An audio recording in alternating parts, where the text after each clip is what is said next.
Ashama harka fuuni kabajamtoota caffee miidiyaa har'aa keessummaa kabajaa qabadheen isiniif dhiyaadha pirezidaantii waldaa caffee waliigalaatti. Tole obbo Sanyii baga nagaan dhuftanii.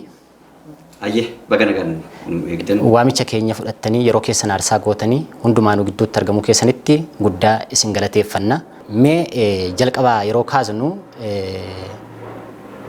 obbo Sanyii eenyu? Ani obbo Sanyii kana asirrattan beeka.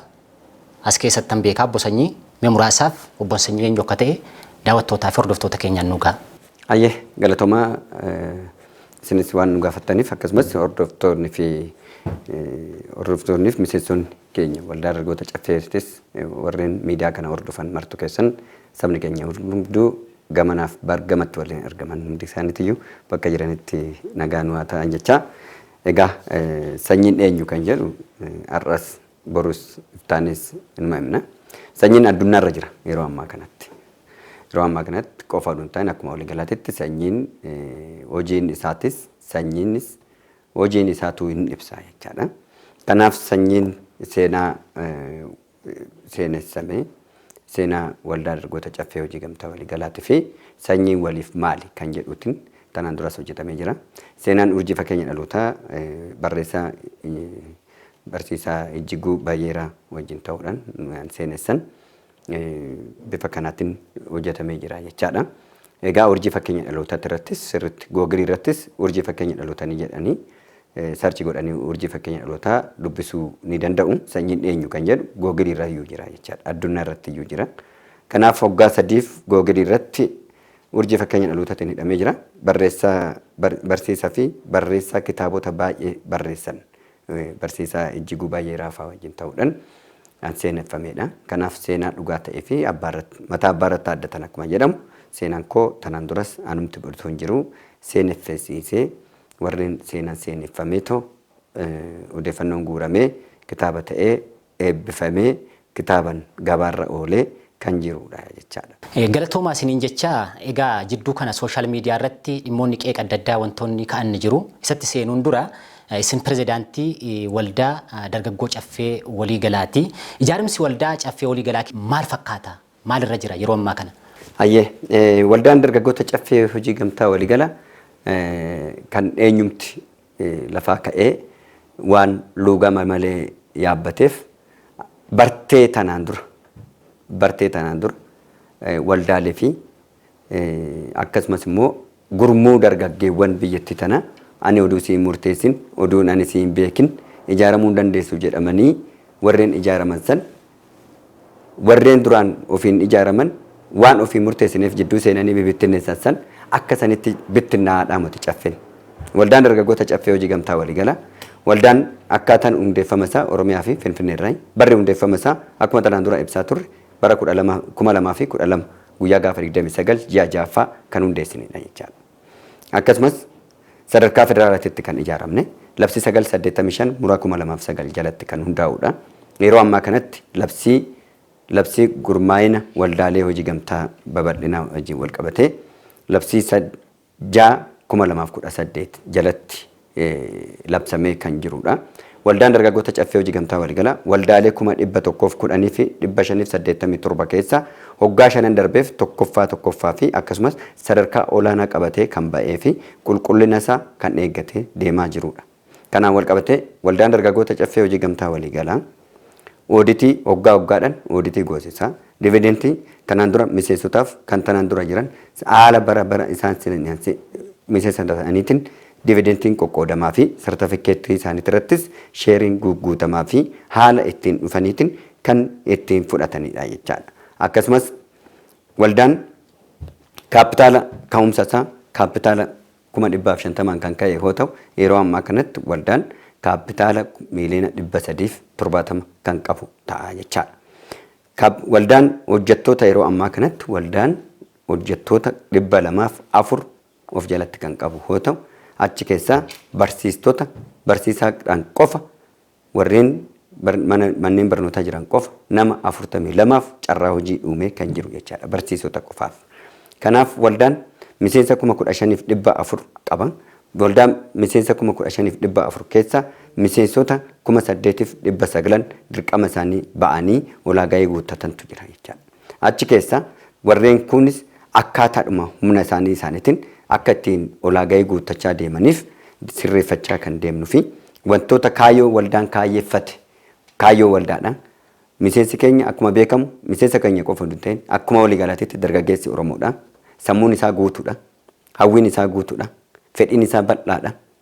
Deema waan hedduu hawwa garuu faayinanshaal irratti rakkoo qaba dargaggeessi keenya. Kanaan wal qabatee akkamitti hojiitti galuu qaba.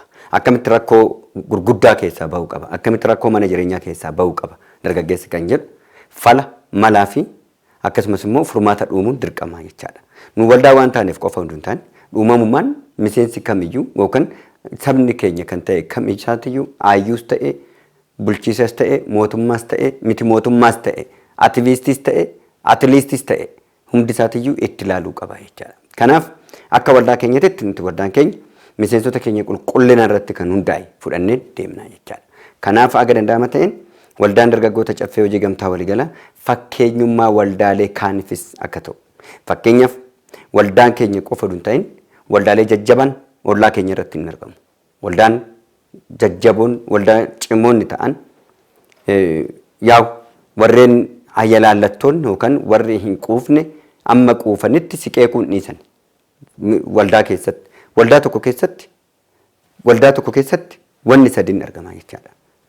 Miseensi hin jira, obboleessi hin jira, bineensis hin jira jechaadha. Kanaatiifuu waldaalee hunda keessattiyyuu waldaa keenya qofa hin taane waldaa hunda keessattiyyuu bineensonni akka jiran beekuu qabna jechaadha.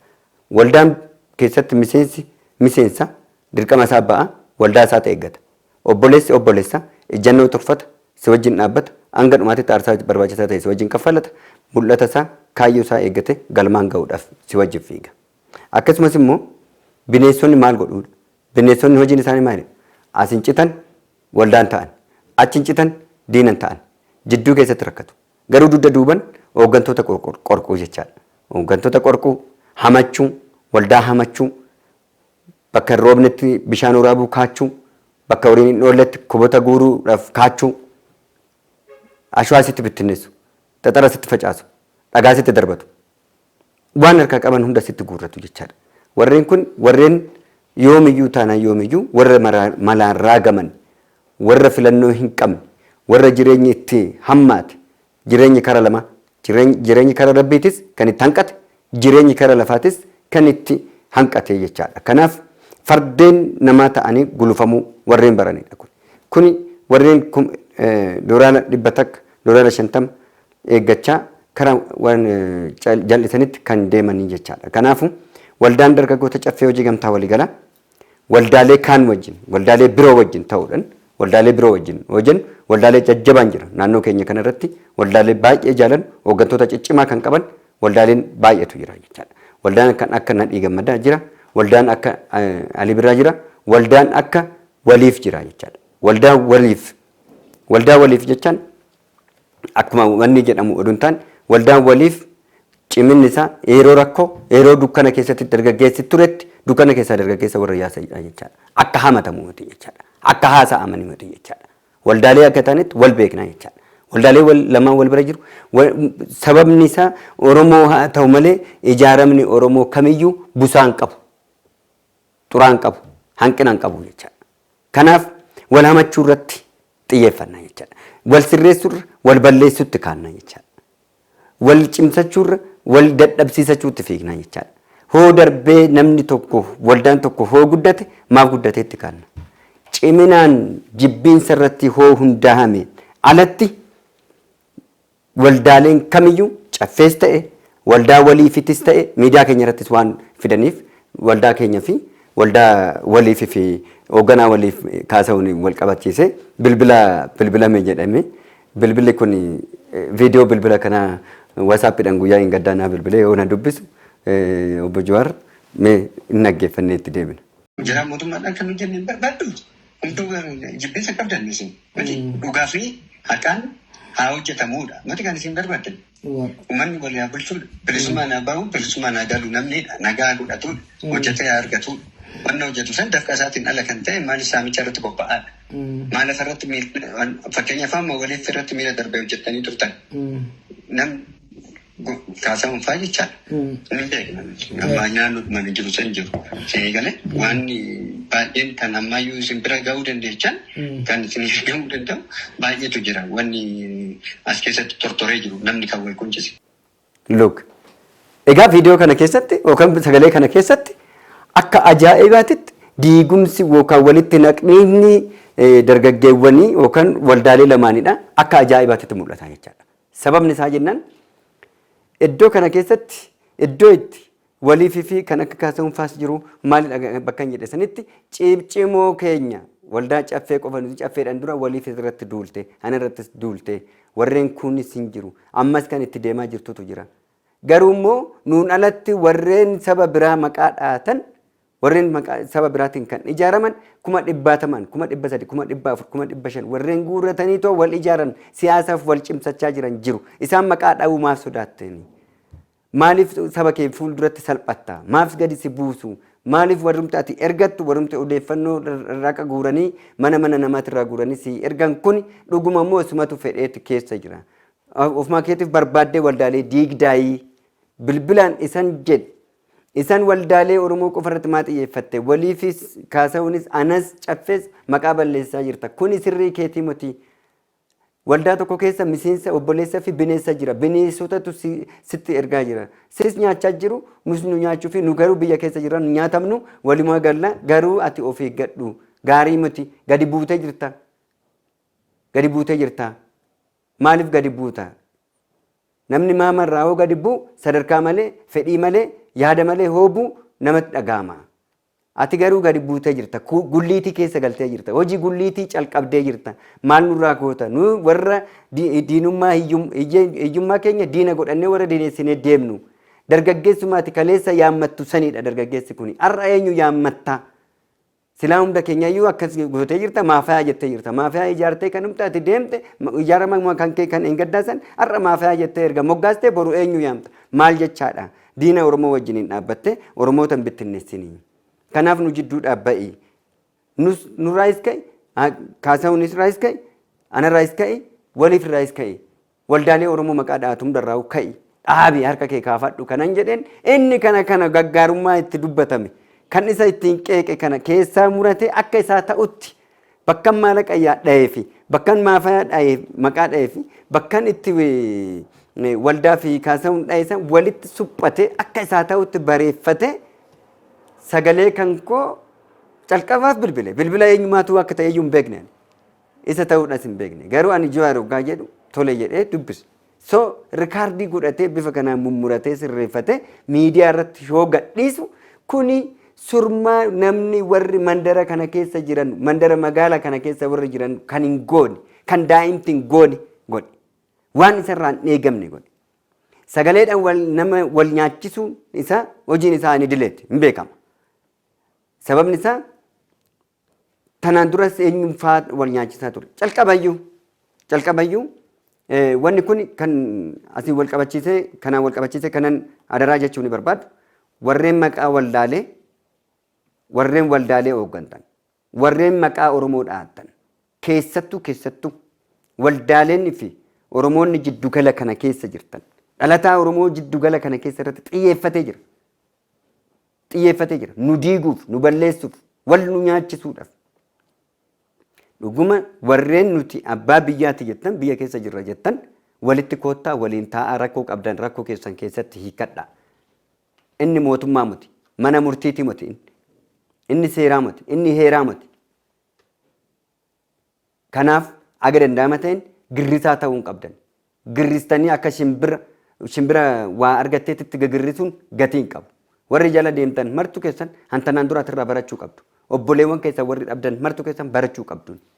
Ijoollee obboleewwan keenya baay'een har'a kan harka nu eeggatan, han yaammatanii nu kadhatan hedduutu jira. Warreen rakkatanii kufanii akka nama isaan kaasu dhabe baay'eetu jira. Balaa isaatiin wal nu nyaachisuuf deemuu hin qabu.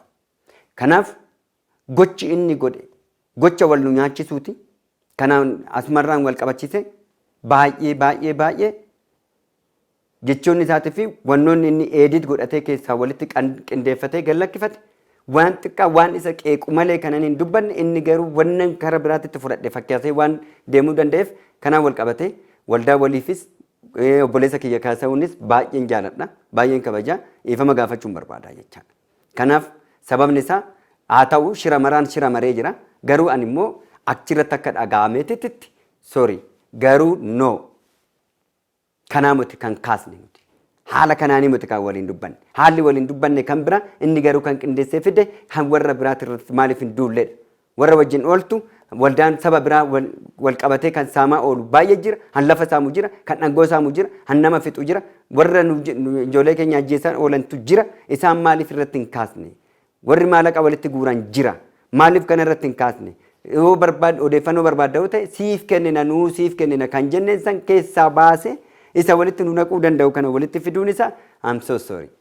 Baay'een gaddaa akka nama tokkootitti akka aayuudha jedhamee nama eegamutittis isarraa waan hin eegamneedha waan tiksee horiitirraa hin eegamneedha godhe ani garuu obboleessa kiyyas waldaan kunis waldaan dargaggoota caffee hojii gamtaa waligala waldaa eenyumaatiyyuu hin qeeqnu paartii eenyumaatiyyuu hin qeeqnu namoota dhuunfaa kamiyyuus hin qeeqnu amantaas hin qeeqnu eenyumarraa qeequrraa bilisa nuti. Waldaan dargaggoota caffee hojii gamtaa waligala of danda'ee kan deemu malee kwaalitii isaa kan eeggatu malee yoo ta'erree waldaalee cinaa jiru waldaa waliifis yoo ta'e ofitti siqsee itti siqee gargaaruudha waliin hojjechuudha.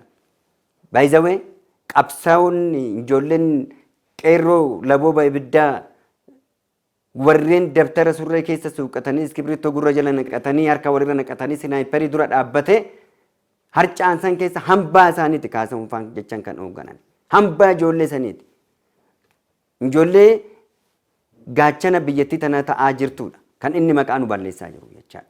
Kanaafuu aga danda'amateen mootummaa fi dargaggeessa warreen ija qabnu warra mootummaa hubanne warra sirna kana hubanne warra sirna kana utumnu warra hundeessu sirna kana faana jiru dargaggeessa qabatanii mootummaa faana jiru jedhu hunda isaa nyaachisuuf deemaa jira jechaadha. Kanammoo mootummaanis beekee jira hin beeka nus hin beekannee jirra. Kanaaf ati yaana mana ifa manaa godhaate kabajamoo obbo Jawaar ammas kabajamoo siin jechuu hin dhiisu ani kabajamoodha hangafa dulloomittee jirta isin jechuun safuu Oromooti gadaa Oromoo keessaas duudhaa Oromoo tokkodha godhe isin jechuun haadha kabajuun hangafa kabajuun adaadaa kabajuun obboleessa kabajuun ati jaarsolee keenyas beektota keenyas aayyoo keenyas jeneraalota keenyas bulchiisota keenyas pirezidaantota keenyas muummicha ministeeraa keenyas mataa gadi gargalchitee akka feetetti itti dubbatta sii jetta maafaa jetta maal jettee qopheessita garuu hangafti mootii maafaadhaa si taatee oduu jirtu isin garuu obbo Jawaar kabajamoo kiyya lakkii isin gorfanna dhiisaadha lixii keessa seentanii jirtu daabboo guddaan lixii ta'ee sun isin baarzaafin dhiyeessa gaa jedhamee eegamu qabaleen murte kan jedhamu dur bara dargii keessa ati amma sirna san taatee jirta akka san taatee jirta diina Oromoo wajjin dhaabbattee jirta diina Oromoo wajjin taatee Oromoo nyaachaa Oromoffa dubbachaa Oromoo nyaachaa deemuun hin ta'u. Kitaaba urjii fakkeenya dhalootaa kana keessatti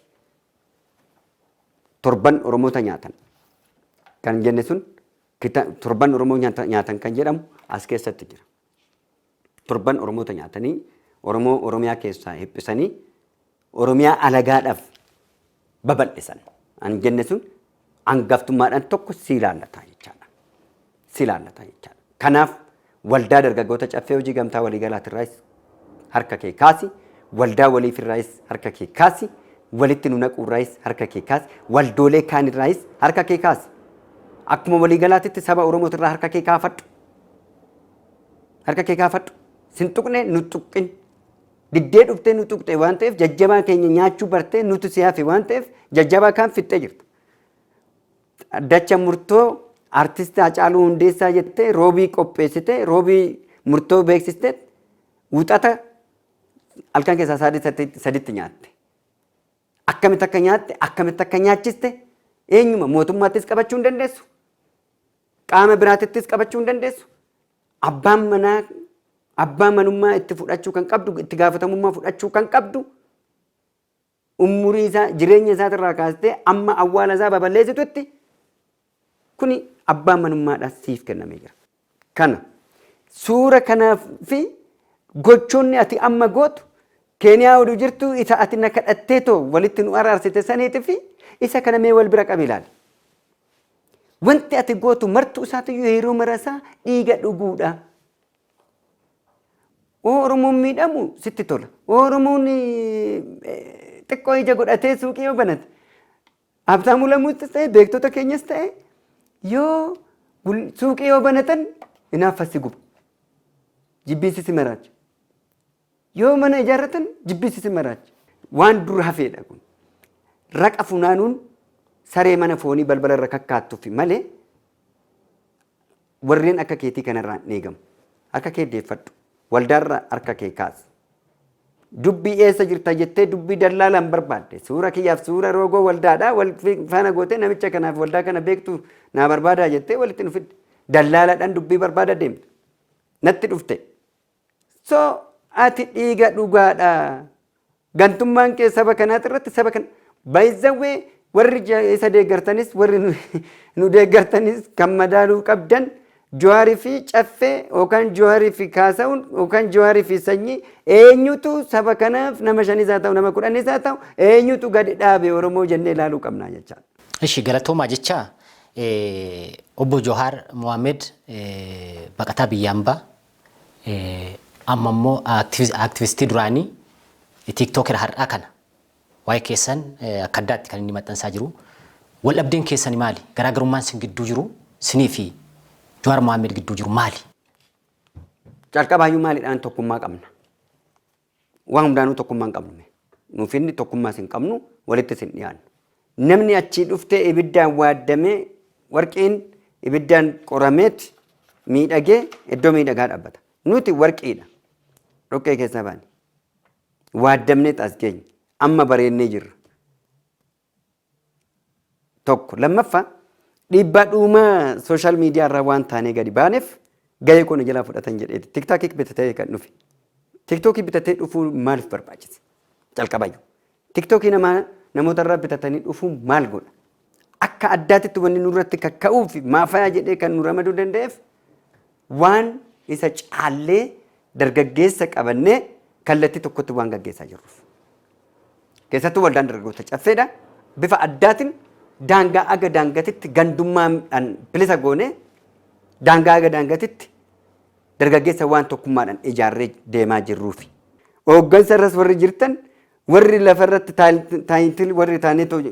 taalentii keenya warreen dargaggeessa keenya qabannee jirrus akka of eeggattan wal nu ficcisiisuuf deemaa jira. Mootii abbummaa bineensummaa isaa gadi fidaa jira deebiseetu jechaadha. Gonkumaa habadan irra qabaadhani miti kanan itti dubbadhuan. Kana fuula fuullettis kan walitti himnuudha jechaadha. Tangible kan ta'e raagaa tangible ta'e sitti fida. OMN eenyutu nyaate? OMN isatu hundeesse iyyuu. OMN ko kan hundeesse eenyu faadha? Dr. Salamoon Mungaashaa. Yaanni ka'umsa isaanii irraa ka'e OMN. OMN hundeessanii maal jedhanii daasbooraan guutuun ayyuun Oromoo hundi isaatiyyuu kan itti dadhaban, kan itti caban, kan itti waan isaanii hunda itti gadi baasan, kan qabsaa'anii qabsaa'onni rasaasa 11 rukutamanii warreen fayyan kitaaba isaanii kan qaban hundi isaanii kan itti aarsaa kaffalan sagalee Oromoo ta'a jedhanii warreen qabsaa'an yeroo ammaa kanatti mootummaa kana wajjin waan jiraniif hunda isaanii biyya alaa oduu jira fixee dhufe. Erga biyya galee booda immoo gaazexeessaa fi barsiisaa fi gaazexeessaa Dammaqaa Nagaasaa fa'aa waan inni godhe ilaali. Akkamitti akka faawulii isaa nyaate ilaali. Yeroo mara isaa namichi kun diina uummata Oromooti, diina ayyuu Oromooti, diina qote bulaa Oromooti, diina ijoollee qote bulaa Oromooti, diina chiginyii Oromoo jedhamu balleechuuti. Balleechuu, wal nyaachisuu, biyya balleechuu, misooma diiguu. Namni kudhan ta'ee walitti dhufe isatti diina baay'ee. Waa'ee diinagdee dubbata taana. Sababni isaa inni waa nagadee argachuu hin beeku. Namni kun Oromiffa dubbata. Duudhaa Oromoo mana Oromootti guddate waan ta'eef duudhaa Oromoo beeka. Afaan isaatiin dubbate waan ta'eef. Afaan isaatiin dubbate waan ta'eef. So kun namichi eenyuunidha. Fakkeenyaaf ana maqaa koo barbaada. Zarihuun jedhee barbaadaa ture. Miti. Zarihuun maal? Zarihuun ta'ee Zalaalam ta'ee Oromummaan bar maqaa irratti nu hundaa'u. Garuu rakkoon maqaa kiyyaa googiriirras galaati ilaaladha. Akkamitti jijjiirame kan jedhamu urjii fakkeenya dhalootaa keessatti haa baru. Hundi isaatu haa dubbifatu. Diinota wajjin hojjeta waan ta'eef isaan kana sirriitti baruu qabnaa jechaadha. Jawaar egaa yeroo jijjiiramaatiin booda muummicha ministeeraa irraa kaasee hanga namoota sadarkaa beektota garagadii jiraniitti kan inni qeeqaa jiru. Mee kaayyoon isaa maali? Maal galmaan gahuufi jettanii yaaddu? Sirba takka beektaa walwaallee waan kee wallaallee takka. As baatee nama hin taane achi baatee bineensa hin taane. Walwaallee ati nama moo bineensa waan kee wallaallee kan jedhu tokko. So Jawaar sitti moo muummicha ministeeraatirraa amma nu eetitti miti. Abboolee amantaa keenya miti. Jaartolee keenya miti. Warra du'ee lafa jala jirus oduu ol baastee lafee isaanii cuunfitee walitti hidhaatee dhiiga hunda keenyatu barmeelii fi roottootti dhiyeessite qusannoo malee dhuga. Qusannoo malee nu dhuga. Silmiin irree qotoo dadhabaatti rarraati. Hoo qotoo furrate ishinitti furdattiin quufti irraa buuti. Inni bari silmiis miti. Inni bar hundi caaladha bar. Kaayyoon inni deemuuf impaayera jedhee dubbataman impaayera deebisuudhaaf deeman. Diina uummata Oromootii fi diina bilisummaatii fi diina walqixxummaa warreen labsan Itoophiyaa warreen jettu ishee lummuxiisan wajjiniin bakka buutummaa fudhatee nama nuun lolaa jiruudhaan. Filannoo kaardii fudhadhaa jechaa jira, fudhachiisaa jira. Maalidha jedhee narratti maxxansaa ture samoon agartee yoo ta'e. Kaardii filannoo bakka jiranitti yoo fudhatan maal rakkoo qaba? Maal rakkoo qaba? Yoo filatan maal rakkoo qaba? Mootummaa filannaa miti. Humaattuu nama nuun. Kanaafuu muummicha ministeeraatirraa amma goda ga'utti amma kiyyaatitti amma kaasa'uun irraa kara kiyyatti sanitti ammas hin dhufamu hin deema ammas. Mee ilaali. Warreen inni hooggantoonni godinaalee Oromiyaa hunda keessa Jimmattis maqaa yaamee kan qeequ kana ilaali. Booranattis kan yaamee qeequ kana ilaali. Baaliirrattis kan yaamee qeequ kana ilaali. Hundi isaanii warra Oromoota eessa sitti fakkaata?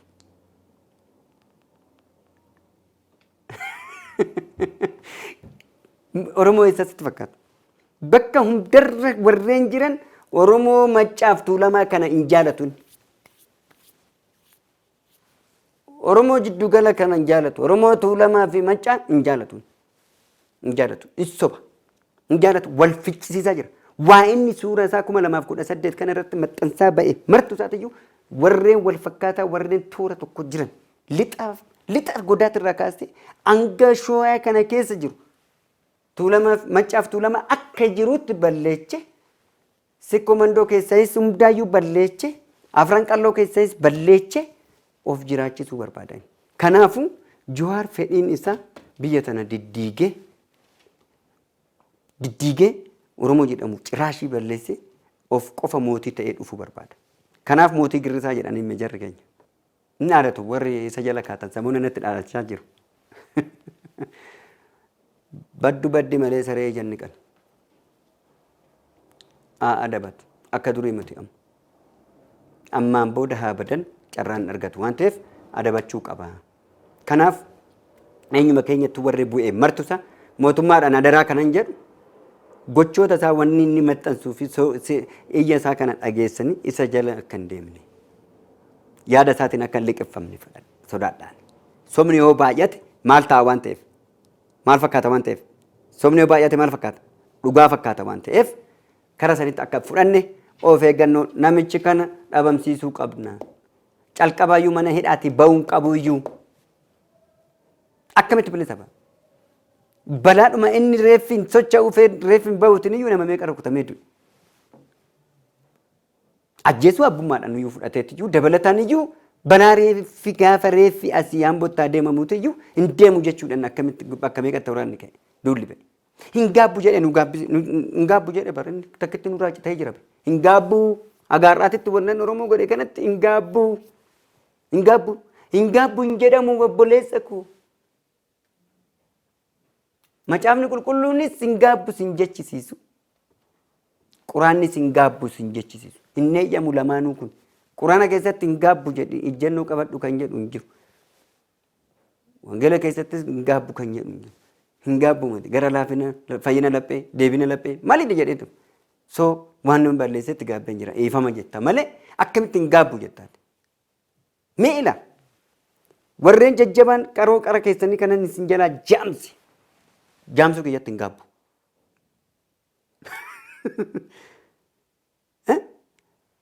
Qeerroo 200 ol kan itti dhumeef ani immoo herreega gadi buusee 5,000 jedhee kanan isin jalaa moggeesseef hin gaabbu.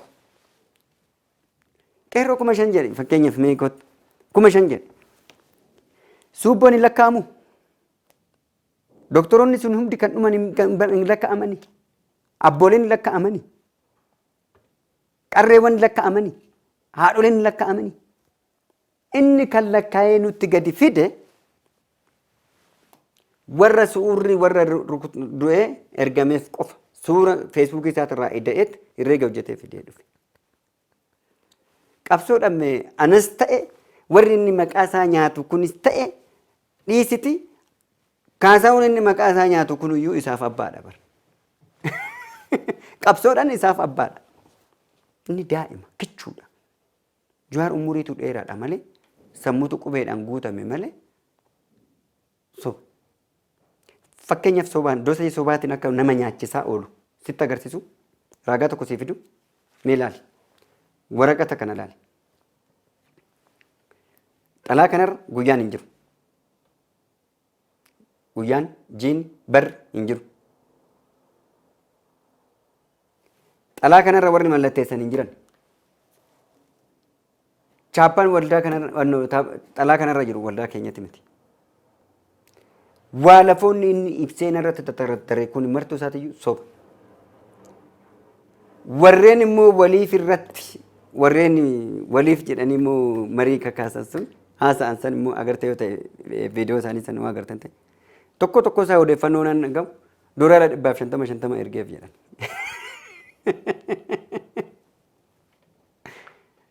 Doolaara 150 durgoodhaan sabsaba walgahii ta'anii hiriira namarratti hin ba'an. Bajataan hiriira hin ba'an. Wal nyaachuun hin ta'u. Rakkoo jiraatu teechee tiikta. Nurrattis kan fiffiigan sanuma warruma akkasiiti. Kuni raqa funaa nurraa garaagarummaa hin qabu. Gattaa'ee ijaarama. Kattaa'ee mari'amee furama. Kanaaf ammaan booda nu tuttuquun nu jidduu seenuun dhaabatuu qaba. Nu waan jedhu akka waldaa qofatti miti. An waldaa kiyyaa dhiise. Waldaa keenyaa afurri keenya tokko wal beekna, wal hubanna, wal agarra, wal bira jirra. Miseensa waldaati. Miseensi tokko tokko immoo tasgabbaa 1,500 kaffaltee miseensa taateeti akka waan 1,550 kaffalteetitti achi jala dhaqxee iyyiti. An birriif shilingii kaffalees qixaayya. An 10,000 kaffalees qixaayya. Waan waldaan irra jiru oduu beekan. Kuni hundi qabeenya waldaati miti kan gochaa jiru kuni martu san. Kanaaf gab jedhii ayalaallattu warreen as keessaa saamichaaf carraa dhabdan warreen immoo as keessaa saamtanii baatanii seeraan isin qabeenya waldichaa isin deebisiise. Har'aa kan kara sanii namuu hadha jettanii fiffiigdan isinirra geenye jirra adabadhaa. Tokko tokko isaa miseensota achi keessatti warreen miseensa nuyi jedhanii too achi jalatti dhaqanii koomentii barreessan keessa 100 keessa parsantii 95 warra as keessaa ari'amanidha. Warra miseensa waldaa keessaa ari'amanidha. Warra kaffaluu dadhabanii sheerii isaanii hin kaffalanne sheerii nu biraa warra hin qabne warra waraqaa sartifikeettii keenya agarsiisuu hin dandeenye warra hattoota goomattoota sobdoota achi jala nam'ite kan humna hin qabnedha. Gama biraatiin warri parsantiin 5 immoo parsantii 2.5 warreen as keessatti qacaramanii hojjechaa turaniito as keessa hannummaa isaati irratti hundoofne ariine hannummaa fi shira inni maru irratti warreen ari'amanidha. Hattoota 2.5 garuu waan hubannoo dhabeef dhufee warra hin beekne warra waldaatti dhufee hin beekne sheerii hin bitate achumaan nafe. Namarraan bitate ofiidhaa dhufee nu waliin nagarre. Waan waldaan irra jiruus hin nagarre. Kanaaf kuni kana hoggaanan laalu waldaan fakkaatan immoo warra dhimma mana jireenyaatti wal qabate manneen jireenyaa asitti irratti warreen qabanii ijaaraman immoo innaa laalu kana hoggaan laalu achi jalas hoggaanan dhaqu warreen fayyadama dhaban. Oduun ta'in warreen mucaan kennee fi 30,000 gurguratanii warra badantu birrii fixanii ta'u as garagalanii 800 na nyaatanii 1000 na nyaatanii akkas na godhe na balleeche na ari'e jedhanii ta'u himatu. Warra kaanis qorannee bira keenya kaanis nus keessa jirra waan ta'eef bira jirra waan ta'eef qorannee adda baasnee jirra. Waldaa waliifisoo ta'e isuma nurratti raawwatame kanatu irratti raawwatame. Isuma nurratti raawwatame kana. Bilbilee ooditii fi dividentii kan qooddeef amma ammaatitti waan miseensaaf goote naa gabaasi. Inde maal jechaadha kun? Mootummaadha moo inni? Obboleessa ati mootummaadha? Moo oodit warra ooditaati hojjetaa irra eegateeti? Moo nama dinqa waan isin galchine keessa galuun sirrii mooti gaafa gulliititti gadi bu'ee dubbii of harkaa baballeechee. Gaafa tiktaak irratti gadi bu'eetoo tiktaakii akkaawuntii nama lamaa bitatee dhufe san salphateen. Kanaaf gadhaabbadhu leencoo dhaabii dhugaan jirtu kanaa mutii of dhaabii of sirreessi jechuu barbaada. Uummanni kun garuu waldaalee warri waldaa qabdan hundi keessan waldaa keessan cimsadha. Taa'atii mari'adhaan rakkoo keessan hiikkadha. Nus miseensa waldaa keenyaa kan taatan warreen oduu siin galiin hubannoo dhabisaa tole. Warreen garuu miseensa taatanii oduu jirtanu achi jala dhaqxanii maqaa balleessii naa taate jettanii too holola keessan gaggeessitan rakkoon hin jiru. Isas waliin haasofna akka dambii ittiin bulmaata waldaa keenyatitti wal sirreeffanna. Warreen suura kaastanii argitan. Dhaaba gareen inni isin kaffalee isin gaggeeffatu kun boruuf iftaanitti wanni nyaatan kun karaa baandaatti isin naannessaa jira. Baandaa ergamtoota baandaan ta'ina dhaabbadhaa. Baandaa ta'u oomishamaa jira. Egaa Jawaari isiniin dabalatee namoota hedduu yeroo kana caalmaatti kan qeeqaa jiruu fi maaliif yeroo kana filatte? Almost duras ni qeeqaa, qeeqni adda addaan jira. Garuu addatti sadarkaa ministeeraa irraa kaasee isin dabalatee mammaatti maaliif yeroo kana filatte? Tokkoffaa waldaan isaa dhufee biyya keessa jira. Waldaan isaa eenyu? Yaappaa. Waldaan isaa eenyu? Izeemaa fa'aa. Wanni inni yeroo kana waqtii kana wanni filateef tokko filannoon dhuftee jirti. Filannoo kanaan wal qabatee jeequmsa guddaa filannoon hin gaggeeffamne jedhee jeequmsa kakaasuudhaaf deema. Ani du'a araddaan hin marginii sanidha. Lammaffaa jibbiinsi inni saba kanarraa qabu bakka inni amma deemoo ta'ee jira. Wal kaachuu dadhaban karamitti kaatu. Karamitti kaatu wal kaachuu dadhaban. Dalga kaatu. Dalga kaachuu dadhaban karamitti kaatu. Irraa gadee gadi kaatu. Inni garuu dalga kaachuu si filanne kallattiidhuma gadi kaate. Qilee bu'e. Kanaaf naannoo awwaalchaa xoolani. Naannoo du'aa xoola. Naannoo hiyyummaa xoolani. Eenyu wajjin? Jara wajjin. Lidatu Ayyaaloo milkeessaa miidhagaa. Oromoon jiru Oromummaan baduu qabaa warra jedhan bara. Mootummaan Oromoo jiguu qabaa warra jedhan bara isaan. Akkamitti warri kun warri mootummaan Oromoo jiguu qabaa Oromiyaan jiguu qabdii bakka 17tti qoqqoodamuu qabdii warra jedhu wajjiniin warra taa'anii seera baasanii Itoophiyaa diigna Oromiyaa diigna warra jedhan wajjin warra diiguudhaaf kutatan akkamitti isaan fudhannamti. Kanaaf diigumsa Oromiyaa barbaadaniiti. Diigumsa abbaa biyyummaa Oromoo harkaa buusuudha fedhii malee seeraa mootii. Sirnoota warra mee nadhii gammadaa dabalatee nyaatan san wajjiniin jira namichi kun jarri kun akkamitti nu wajjiniin ta'u waliin madaalu dhaloonni kun dhaloota qubeeti hin ta'u hin fudhatu amma didee jira fudhatu didee jira han keessaa madduun deema malee han alaa fuutee itti martee itti galchitu si deemu amma hin ta'u kanaaf hin taatu.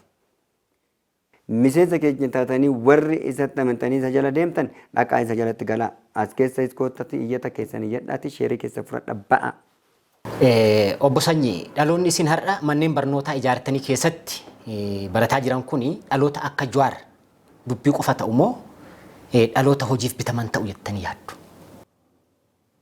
Tol maal jechaadha?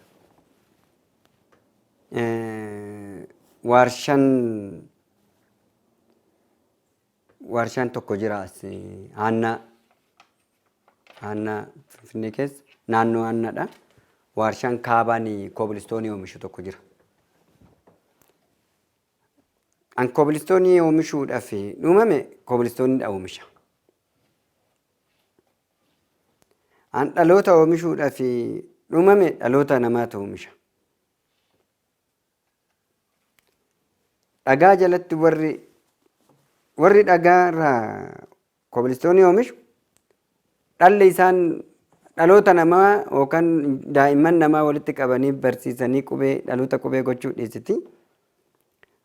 Kanumti isaan dhalchaniyyuu meeqa akka ta'an waan hin beekneef guddisuus hin beekanii guddisuus hin danda'an. Eechatti akka guddisan hin beekan. Akkamitti akka dhaloonni nuti barsiisaa jirruu fi dhaloonni biyya kana keessa jiru caffee dhiisi dhaloota manneen barnootaa banee barsiisaa jiru dhiisiti.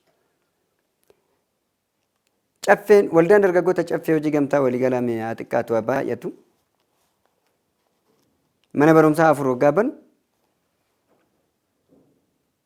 tokko isaa keessatti barataa 1,700 jira.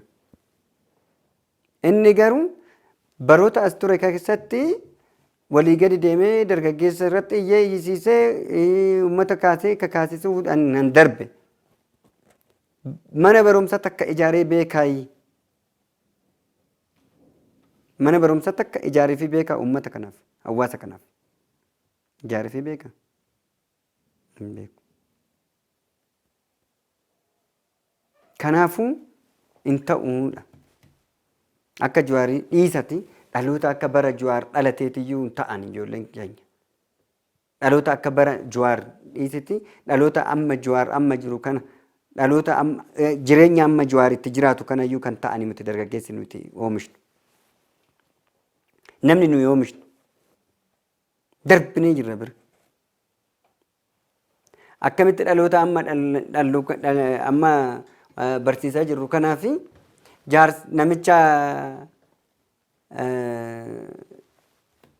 namicha hiddi jilba jalaatu oduu murame dhiiga uummataatitu keessaa yaa'ame. Dhiiga isaati miti dhiiga hin qabu inni. Dhiiga uummata Oromootiin dhiiga dhaloota Oromootiin dhaabbatee deema. Akkamitti nama akkasiitiin waldaadhaan walitti fidda? Akkamitti barattoota fi barattootaan walitti fidna? Kanaafuu nuyi jibbinsa sarara hin qabnu akka namaatitti garuu inni namummaan isaa nama waan taaneef waan Oromoo hin taaneef waan nama keenya ta'uun isaa nama shakkisiisuuf kan hojjetu hunda waan faaluuf hin ta'u barbaachisu. Achumatti nurraa haa dhaabbatu. Ammaa booda nurraa haa dhaabbatu. Ammaa booda nurraa haa dhaabbatu. Nurraa hin dhaabbanne taanaan waldaan warreen maqaan badee kana walitti fide himannaa seeraa akka irratti banuun asitti ibsuu barbaada. Seeraan akka nuuf gaafatamu goona. Maqaa balleessii qofa osoo hin taane waa lubbuu baddee hundaafuu hin gaafannaan. Dargaggeessi Oromoo waan ijaarama dhabeetoo waan waliin qindaa'ee seeraan warra gaafachuu qabu adda hin baasneef malee kaasaa baay'ee beenyaa baay'ee isarraa barbaanna. Kanaafuu ammaa booda akka nuti tuqne barbaanna. Akka kiyyatti akka sanyii qofatti hin ta'in akka waldaa dargaggoota caffee hojii gamtaa walii gala miseensota 15,400 qofa hin taane akkuma waldaalee Oromoo fakkaatan ijaaraman martuttayyuu yaada kana asuma asittan akeekkachiisa itti himuu barbaada jechaadha. Ammaan booda hundi keenyayyuu tokko waan taaneef. Hoofunyaan dhaame ijji boochi waan ta'eef. Kanaaf hundi keenya tokko hanqina keenya nutu furata inni nuuf furu. Warri himannaa jettanii isa biratti himannaa bantan immoo mana murtii keessanitti filadhaa. Kanaaf sirrii miti mana hidhaa oduu jiru nama meeqatu babbadee nama meeqa gudii godhe kan jedhu achumatti isumaaf haa dhiisnu. Garuu haa dhaabbatu ammaa booda uummata kanarraa isaa dhaabbatu nurraa isaa dhaabbatu jechuu barbaada. dhaloonni keenya dhaloonni nuyi barsiisnu dhaloota biyya simatu dhaloota biyya wajjin walii galu dhaloota mootummaa ta'uu danda'an dhaloota teessoo nama nurraa simachuu danda'u dhaloota hooggansa nurraa fudhatee itti fufsiisuu danda'u dhaloota biyya ijaaru dhaloota misoomsu dhaloota maatii kabaju dhaloota hangafa kabaju dhaloota aayyuudhaaf iddoo laatu dhaloota aayyuu ta'eetu aayyuu darbeef kabaja laatee soorata goon oomishna nuti dhaloota keenya dhaloota addaa goon aadaa isaanii gadaa isaanii sirna isaanii beekanii akka guddatanitti barsiisna nuti. Sababni isaa mootummaan keenya harkisaa bal'aadha. Nu hubachiisaa jira, nu agarsiisaa jira daandii. Kanaafuu aga danda'ama ta'een nus bifa saniin itti deemna waan ta'eef walitti hin dhufnu jecha. Egaa obbo Sanyii waamicha keenya fudhattanii yeroo keessan waliin dabarsitanii akkaataa kanaan waliin turtii taasisuu keenyatti guddaa isin galateeffanna. Galatoomaa isiniin jenna. Hordoftoota keenya namoonni yaadaa fi qeeqa qabdan karaa sooshaal karaa miidiyaa kana jalatti barreeffamaanis haa ta'u qeeqas haa ta'u deeggarsa nu barreessuu dandeessu. Waan yeroo keessan nu wajjin dabarsitaniif guddaa galatoomaa isinii jenna. Sagantaa biraatiin amma walitti deebinutti nagaan nuuf tura. Bulaa bulaa deebana.